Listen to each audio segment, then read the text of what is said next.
Two Emperors by Paul Gross. Interior Chapel, Bonn, day. At the front of the chapel, Ludwig plays while Neefe watches and nods. Neefe sometimes corrects a finger placement. Time cut to Ludwig plays. Neefe watches, nods, and comments. Ludwig's face lights up. He laughs.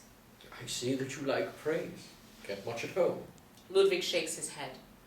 Neefe looks at the bruises on Ludwig's arms. Fall over? No, not exactly. Neefe knows. You know, when I was growing up, I was often bullied. I never knew how to respond.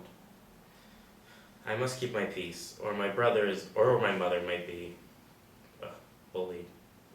It must be hard to be silent. Yes. Time cut to Ludwig stops playing an intricate cadenza.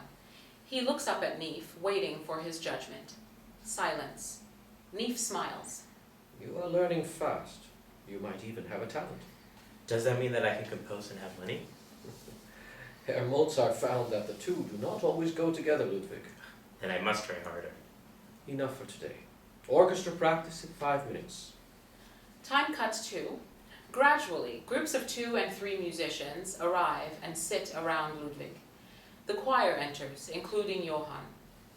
Time cut to silence.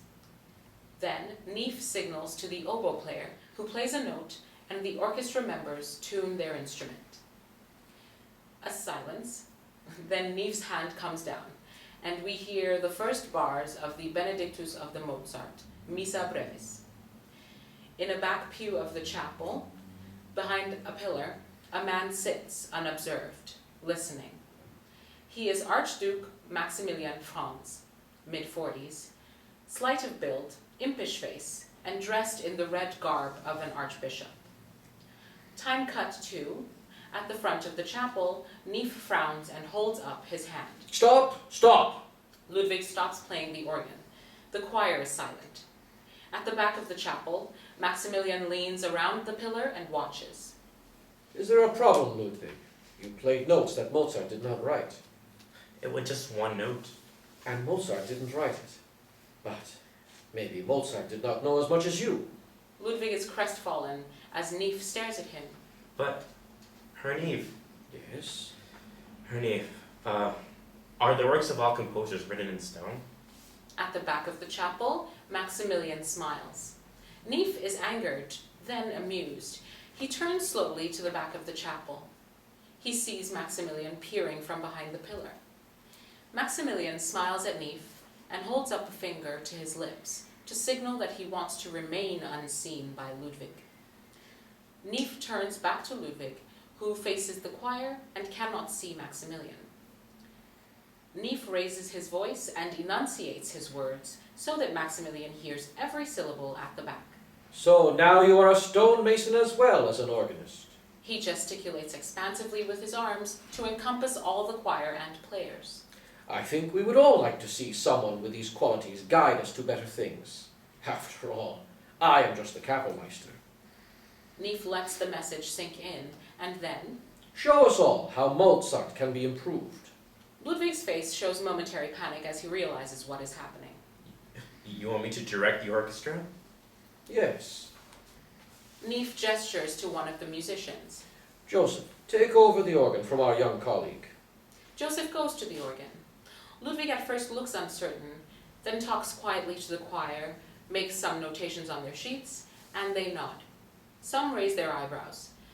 Ludwig returns to the organ and points to some bars on the sheet music in front of Joseph.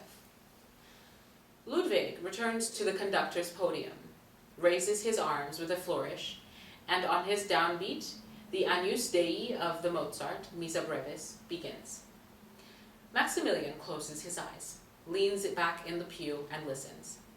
The music soars, inspired and majestic. The choir finishes on the Hosanna in Excelsis, and the chapel is silent. A bird twitters in the back of the chapel.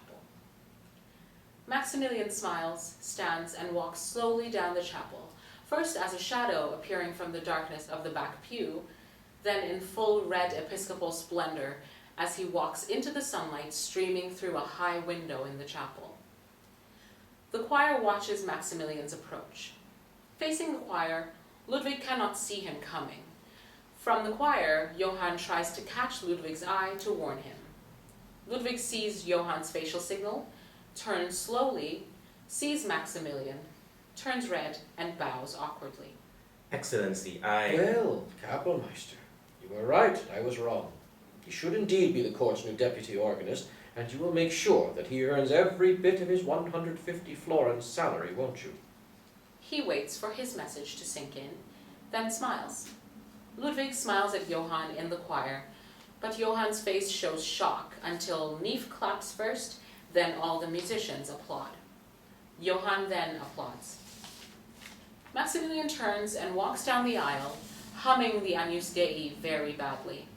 Halfway down, he turns and holds up his hand for silence. The chapel is quiet. My brother the Emperor is coming here in December, gentlemen. Let's show him what musical enlightenment now means in Bonn. As he walks toward the back door, still humming the Agnus Dei very badly, he is passed by a teary Casper who runs down the aisle. Father, Ludwig, come home. My mother's lying on the floor. She's not moving.